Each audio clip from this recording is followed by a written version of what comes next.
So this isn't going to be highly formal or anything like that, but we're going to take some time this evening to kind of reflect on our family history and some of our traditions, and then I think there's going to be a little bit more music, and there will be a time somewhere along the line this evening if anybody else that wasn't already sort of planning on making some comments, if you would like to make some comments, you would be welcome to do so.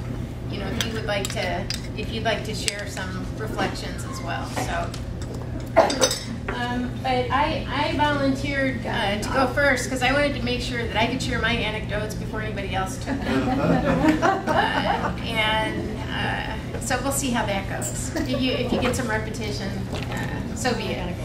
But what I was reflecting on a little bit was the concepts of consistency or constancy in our heritage as we were growing up. And there were a lot of things that sort of occurred on a regular basis. Sometimes there were things that would occur seasonally. For example, burnt marshmallows on sweet potatoes at Thanksgiving. Or you'd go camping during the summer, and then you'd have special camping food that you wouldn't have the rest of the year. I don't know why, because I really like shoestring potatoes, but for some reason we only got it when we were camping. Other patterns occurred on a weekly basis. For example, on Saturday, our house always smelled like pine sol. On Monday, it always smelled like fresh laundry. Another thing that was sort of a weekly tradition that I didn't always get to participate in because I was going to school, but the pattern of the daughters gathering at Pocky and Grandma's house for tea time. I thought was a really lovely tradition. And then some things like, for a long time when we were growing up, it was bi-weekly that we got to go to McDonald's on Saturday night, but it was only after baths had occurred and after all the shoes were polished for church on Saturday. And then at some point, either our parents became more affluent or maybe there were fewer like Christian school tuitions to pay, and so then they started going out to eat weekly. And now pretty much I think they go to round the clock like 3 times a week, and the rest of the time, they just eat the leftovers from round the clock. But they don't go to McDonald's no more? I don't think so. But I think it's somebody else's turn now. All right. So and then there were some things that happened daily, and they are as predictable as the rising sun. For example, oatmeal and half a banana for breakfast. It's what you have every day. And you know, there are worse things to have in life than oatmeal and banana for breakfast every day. Crossword puzzles every day. In fact, when we traveled with my parents in the Netherlands a few years ago, my dad was pretty insistent that he needed to go out and find an American paper that had a crossword puzzle so that Mom could have her crossword puzzle. And then something else that was something that we were used to saying every day was an after-dinner kiss that my dad gave my mom at the end of dinner, and it was not something that we talked about. It was just as normal as kind of the air that you breathe. I guess it was after dinner at this point. All right. Okay. All right. But what I wanted to especially highlight was the rhythm of Sundays at our house, and that would be the time for the cue music, because Sunday had its own rhythm.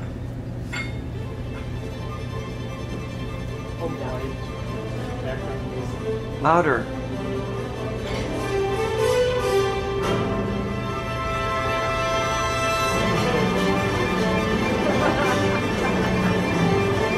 Okay. Now, that is actually sort of famous music, Jupiter by, who's it, Gustav Mahler? Holst. Okay. But in our house, that was the Back to Godot or theme music after they replaced By the Sea of Crystal. And it was something that we began every Sunday with, was listening to that. And I think it was because Dad wanted to make sure that like WMBI did it correctly or something, to make sure, because as you know, he worked for the Back to Godot, or that was his first career, and just wanted to make sure that they were playing it like like they were supposed to. I don't remember actually hearing Dr. Naderhood preaching, but I always remember that music as something that happened about the time that we were having breakfast. Of course, breakfast was special on Sundays too, because another family tradition was that Dad would have grape nuts on Sunday. No other day of the week, just on Sunday. And that was a tradition that he inherited from his family of origin. Now that's something I really never understood, because why would you, do a special thing but choose eating grape nuts as that special thing? I mean, it tastes like cardboard, plus you can break your teeth on it. But that was the tradition. Grape nuts for Dad. And then and morning would start pretty early, because there was plenty of time so that we weren't going to be late for Sunday school. And yet, another thing which was as predictable as the rising sun was that Dad would be ready to go and out in the car, and Mom would still be getting ready in the bathroom. And I think it's probably still the same way after 60 years. So although it's sort of one of these constant things that happens every week, they've managed to adapt to it and weather through it. So. And then, of course, always Sunday school and church at Hammond Christian Reformed Church. On the occasion when we would be traveling over a Sunday, we would travel with the yearbook for the Christian Reformed Church to make sure that Dad would be able to find out where the appropriate church service was. Of course, this was before smartphones and easy access to the web. And then after church, we would go to our grandparents' house, Pocky and Grandma's house, every week to get a bag of candy, get the Munster Church Bulletin. And this was also sort of a pre-technology form of Facebook, where you kind of meet and then you find out what everybody else is doing in those other churches, and then would go home. Not to a traditional dinner, because I know a lot of families are raised with something like pot roast for Sunday dinner. In our house, it was Campbell's soup, and it was bean and bacon with hot dogs added. And it was usually chicken and something. It might be noodles, might be stars, might be rice. But it was always Campbell's soup. And in the afternoon, mostly I remember what we didn't do more than what we did do, because that was a pretty long list of things that we didn't do. And many of you were raised in that same tradition, where you didn't watch TV, we didn't go shopping, we didn't go out to eat, and we didn't exercise vigorously. Mild exercise was okay, but you can't, sweating, I think, would not be a good idea. And then, of course, we went back to church, and in the evening, then would have snacky supper. That was the only day of the week that we had snacky supper, so that was kind of a special treat too, like popcorn or something. But all of our lives, we were raised with a model of strong church involvement, dedication, and commitment. Still modeled by the fact that Dad recently had the distinction of being featured in the banner as the oldest delegate to Synod. So he's probably the most frequent number of people going there as well. And he had recently sent me email in response to something that I had sent to him, saying that, and he wrote back that and said, "Every day is a gift from God, entrusted to us for use for His glory." And that was really, it's not just words in his case. It really was something that our parents have demonstrated to us as we were growing up.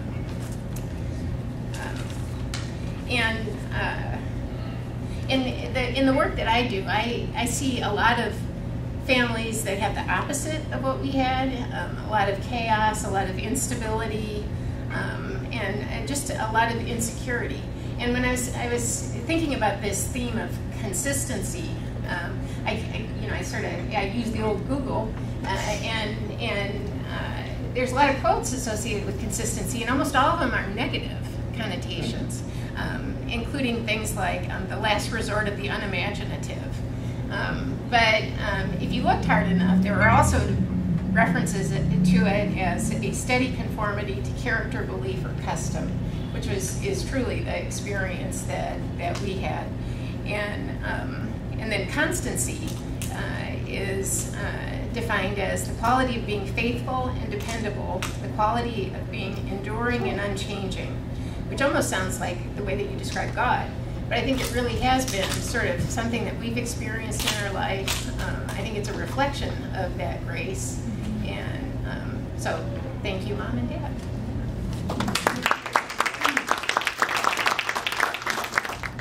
The word that I mainly thought of when I thought of my parents is gratitude. And I don't know if you all know who I am. I'm Diane. I'm their youngest. I know most of you, like Val said, but yeah, gratitude definitely. And first of all, gratitude for experiences that they gave us as kids. Like Val was saying, the camping is one of the big ones, and traveling. I remember my dad's patience with me as I loved sitting in the front seat next to him with the atlas, telling him exactly how many miles it was to the next town forever, the whole trip. You know? I just loved maps, and I loved just doing that. And he was just always so patient. And camping, you know, camping is always so fun for the kids and so much work for the parents, you know. And they always took us on those fun excursions, you know, with the little mattress in the back of the station wagon, which is probably totally illegal now, you know. But it was great. You could just lay back there and sleep on the way, on the traveling. A lot of good memories, a lot of good experiences. They always tried to give us good experiences. And then another thing I'm grateful for is gratitude for sacrifices that they made over the years for us.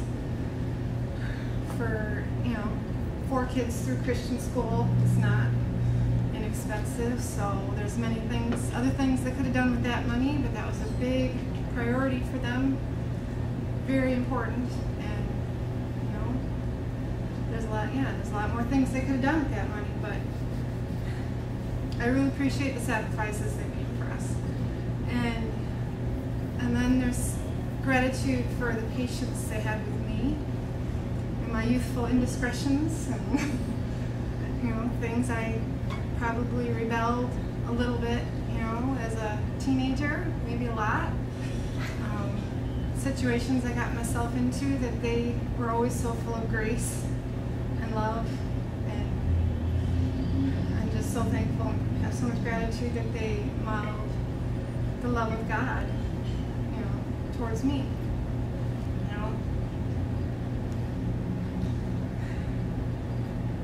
And then I have gratitude for all the prayers that they have said over the many years to get me through my teenage years and my college years, and but then also for my family.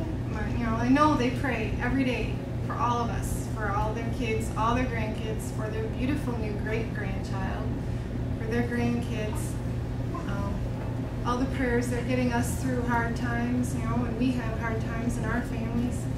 And I'm just so thankful for the stability, like Val was saying, that we could always depend on with them. And yeah, I mean, they have modeled to us the relationship that God is to all of us. You know, God is a parent, basically, to all of us, and they have shown the love of God and modeled that so beautifully. I just have one verse that I want to read. Psalm 86. You know, through that, in that modeling of God to us, I can kind of take these words, meaning not just from God, but from them. It's Psalm 86, verses 11 through 13. Teach me your way, O Lord, and I will walk in your truth. Give me an undivided heart, that I may fear your name. I will praise you, O Lord my God, with all my heart. I will glorify your name forever, for great is your love toward me. And we could put in there that that's basically, teach me your way, my parents.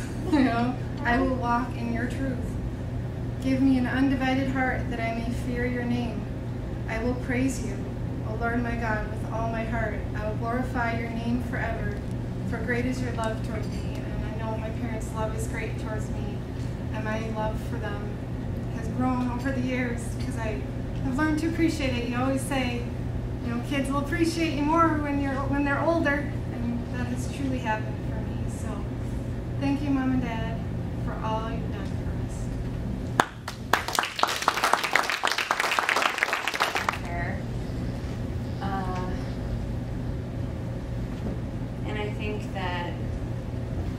has a lot to say about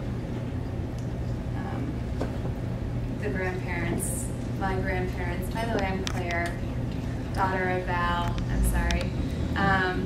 Yeah, about what they've modeled to all of their descendants. So, go ahead.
Dave. I'm another child between Val and Diane.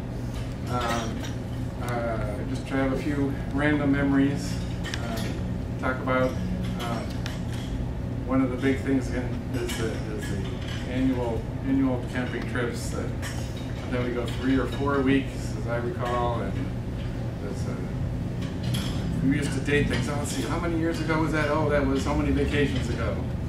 And also, we have really fond memories of all the kids that Mom used to babysit, and that was a lot of fun to have more kids to play with. And also, she saved up that money to pay for college, so I'm also so thankful that we all got to go to Christian schools and Christian colleges, and really raised us well. So thankful that all those kids have been married only once and still are, you know, and it's very unusual these days. And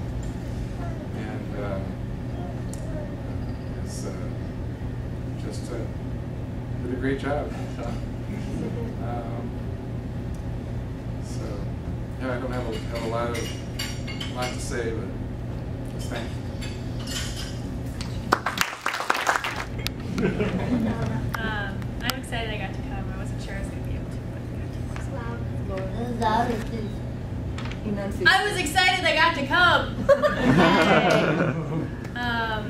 I wasn't sure if we were going to be able to make it, so I'm really happy to be here. But coming, I realized that I got to say a few things. So I wrote it down because I can't remember what I'm going to say most of the time. So I wrote it down. So I'm sorry if I just have to read it.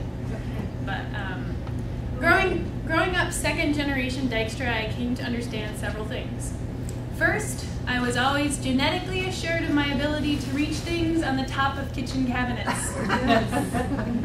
Second, I would never need to wonder for long what my family members' opinions were.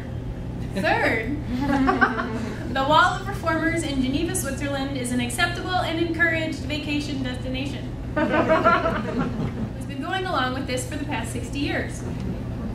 This helps her stay busy too, though, and oddly enough, my grandmother's activity level is actually something I enjoy bragging about. Oh yeah? Well, my grandma still plays volleyball every week.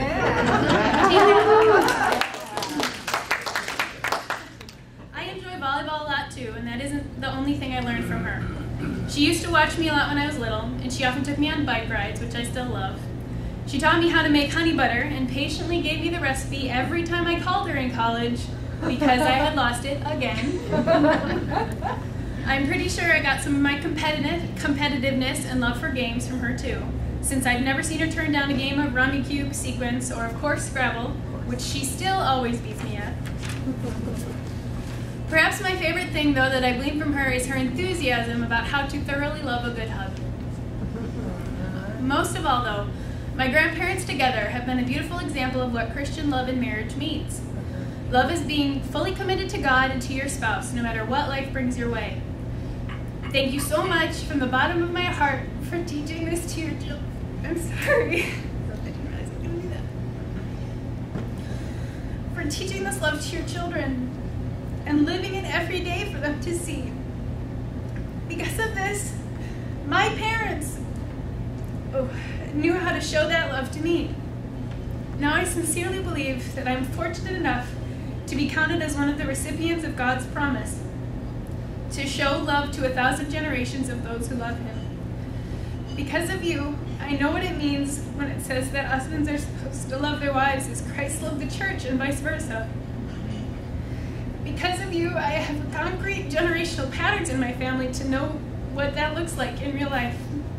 I have numerous examples now to draw on now that I start my own family. Without those examples, I would be a very different person than I am today, and it wouldn't be for the better. Thank you for your spiritual leadership that you've given our family. God has blessed these past 60 years, and I pray that He continues to bless the years to come. I love you guys very much.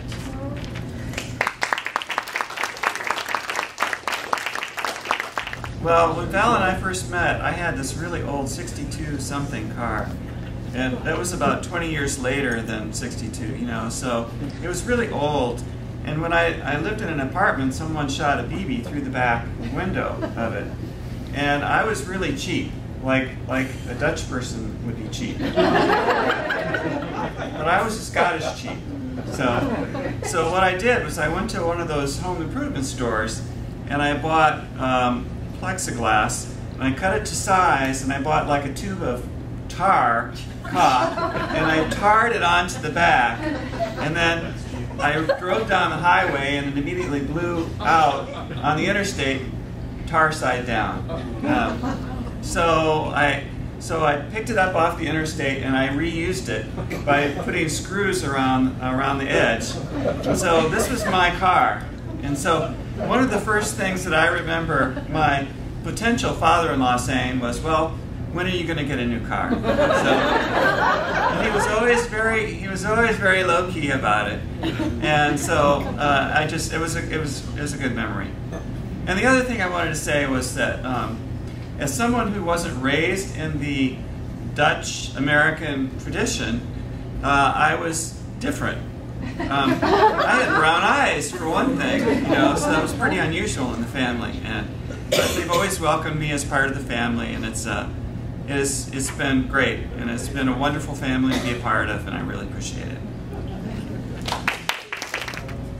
The main things that I wanted to say was involve the fact that I'm also really thankful to Mom and Dad for being the example that they were. Each one of us kids maybe had a little different experience growing up, because I started along before the rest of them.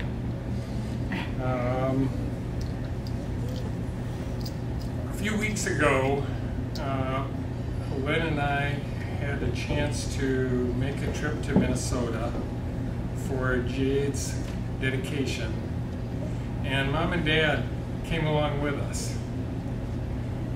And on the way, I plugged in an MP3 player, and I had a whole list of hymns and gospel songs that we played as we were heading up to Minnesota.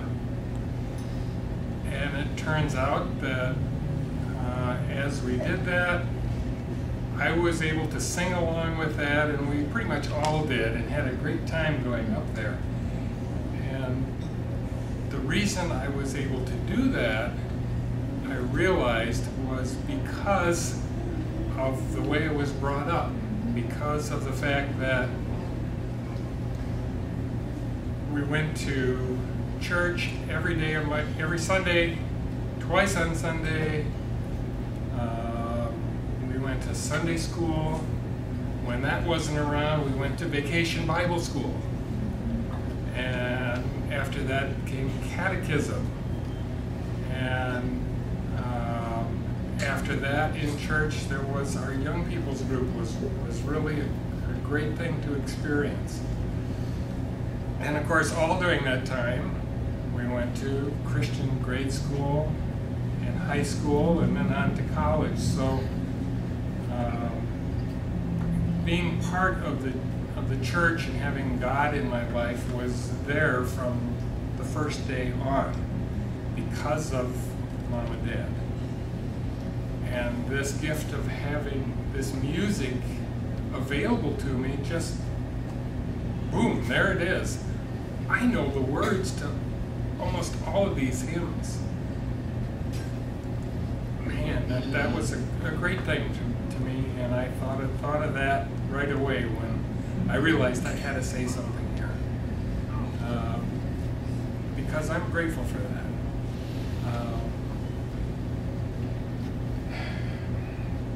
As I was growing up, all the time, Mom and Dad were there, and I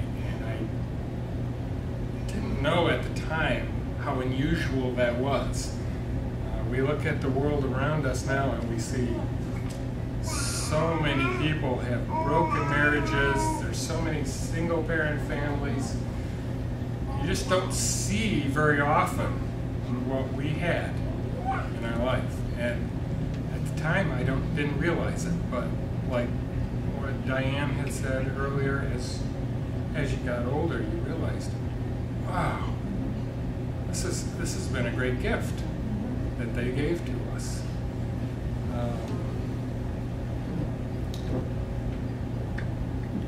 Every day as we were growing up, Dad was there, but he went to work. Mom was at home all the time, always, for us. as I did some calculations, and I believe that Mom had to make somewhere in the vicinity of about 18,000 meals for me as I was growing up. and I'm thinking, holy smoke, boy, that's a lot of work. And not only is it a lot of work, but then, okay, there's how many dishes ended up that you have to do? You gotta wash it. What's that? I said you helped wash it. Well, yeah, that was something we had to take turns at once we got old enough to do it. How much laundry did she do for me? I shudder to think. You know, even when I was in college, I would come home with a bag full of laundry, of course. Here, Ma. And she did it. You know, took care of it. How much work was done cleaning up after the four of us for all the years as we were growing up. I can't imagine. And I want to say thank you to Mom for that. It was my pleasure. And to Dad for being so faithful in going out to provide for us, being there for us, and being there for the church. That example was important to me too. We went to a small church, Hammond, but we were very much a part of it the whole time growing up. Sometimes people, if they go to bigger churches, they'll get lost in the shuffle and just kind of go when they feel like it. That was never the case for us. Hammond Christian Reformed Church was our church. We were part of it all along. And now it turns out that I've been involved with helping start a new church too. Pathway Christian Reformed Church is now in St. John, Indiana. So, and I realize now as an adult how important and what a cool thing that can be to be involved with that. And I know Mom and Dad specifically chose that as a mission church because that's what it was when they first started attending.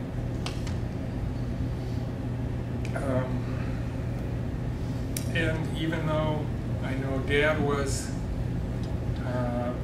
gone all day, when he was home, he was there every single night for dinner. Around the table, we would eat together. And afterwards, there was the family altar and reading a little bit of scripture and praying as a family the whole time growing up. And then, of course, Dad would disappear again into his office, and if there was something important, he would come out, but otherwise, he was working for the bank hour or for church. I'm not sure, I never knew exactly what, but he would come out in time, of course, to sleep through the evening news. He was just resting his eyes. Just resting his eyes. With a little extra sound effects.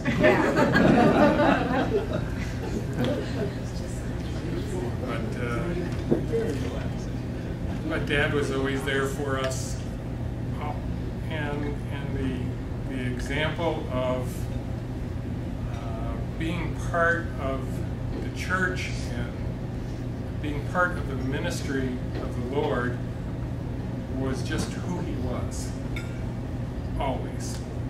And thank you for being that and showing that to us, because that's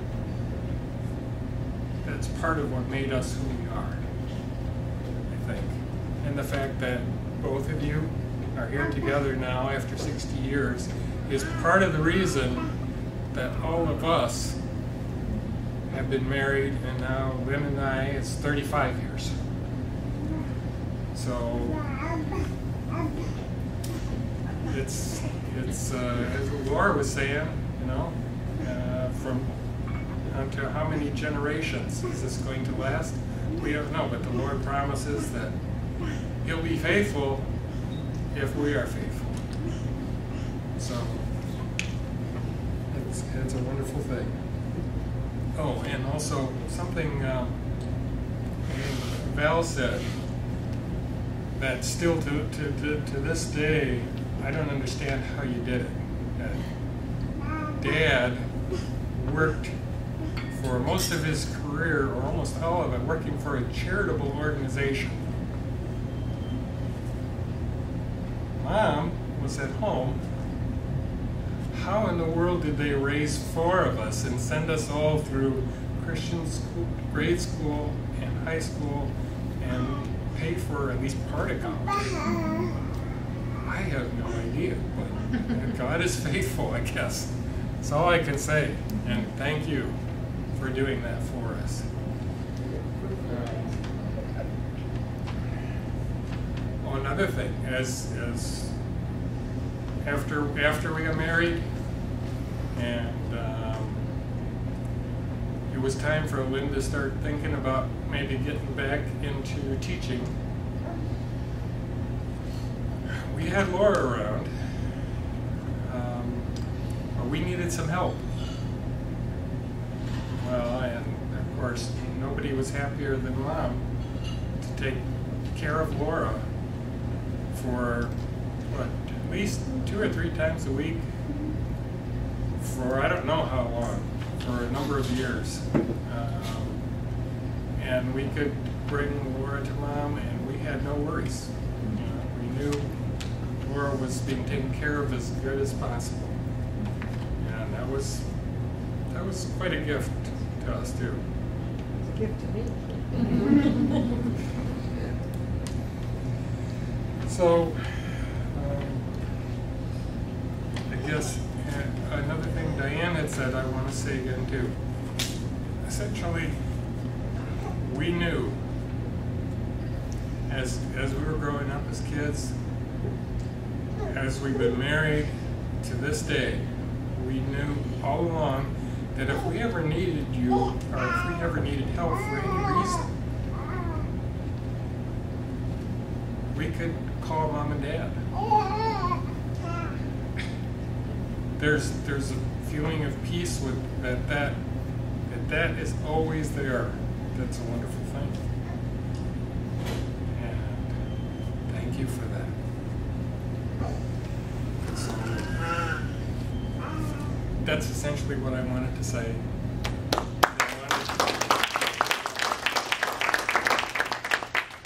wanted to say it in front of everybody, and to you, Mom and Dad, now while you're sitting here, so you know how I feel and really how we all First of all, thanks to all of you for coming, family and friends. We are honored by your being here tonight, and we thank all of you.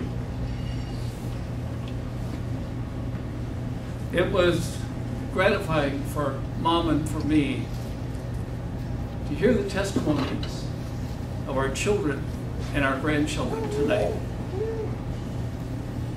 How God has used us in their lives, and we give Him all the glory. As I think of the fact that during these many years, I was gone a great deal. I traveled for the Back to God Hour for 17 years.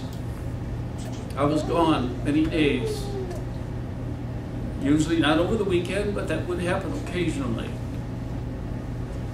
And Jackie, Mom, was always there. She was faithful. She was always there supporting me, and certainly caring for the children.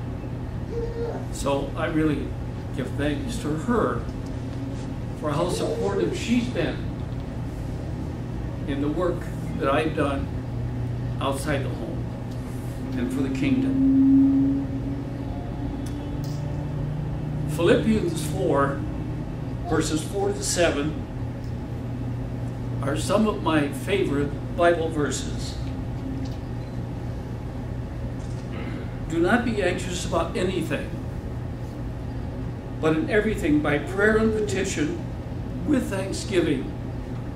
Present your requests to God. And the peace of God that transcends all understanding will guard your hearts and your minds in Christ Jesus. Prayer is one of our greatest privileges as God's children. It's hard to imagine the Creator of the universe invites us to connect with Him in prayer. He is a caring, consistent, close, and competent Father.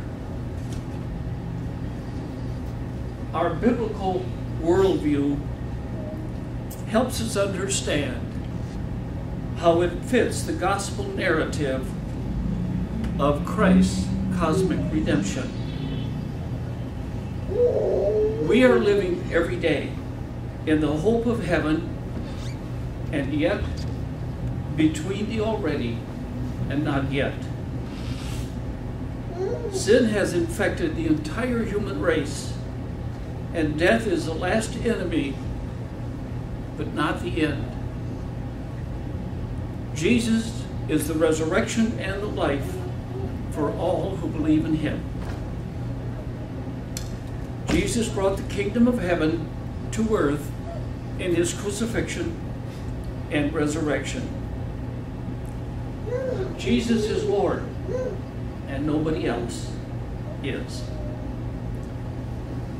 Nathan Bierma, in his book, wrote, "In bringing heaven down to earth, living with heavenly hope means finding ourselves and our experiences in this big picture wherever we go and whatever we do. Worldview is what integrates the work of our hands with the faith to which all our smaller stories fit."